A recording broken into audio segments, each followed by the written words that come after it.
আজকে বানানো হবে এই টেস্টি ডিলিশিয়াস সাবুদানার বল পায়েস। প্রথমে নিন 1 কাপ মতো সাবুদানা, ওগুলো ভালো করে জল দিয়ে ধুয়ে নিন। এবার নতুন করে জলে সাবুদানাগুলো ভিজিয়ে রাখুন আধ ঘন্টার জন্য। 30 মিনিট হয়ে গেলে জলটা ছেঁকে পেস্ট বানিয়ে নিতে হবে। পেস্ট করার সময় আর কিছু অ্যাড করতে হবে না।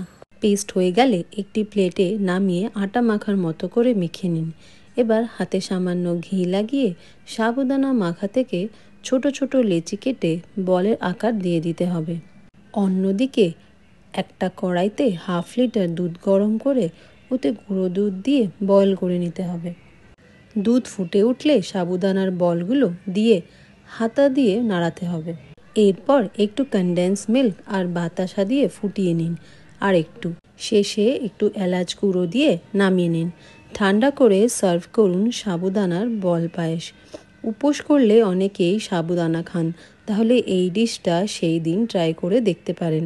খুবই ভালো লাগছে খেতে। তাহলে বন্ধুরা, একটা নতুন পায়েসের রেসিপি শেয়ার করলাম। গিফট হিসেবে লাইক, শেয়ার, সাবস্ক্রাইব আর ফলোটাও করে দিয়ে যেও।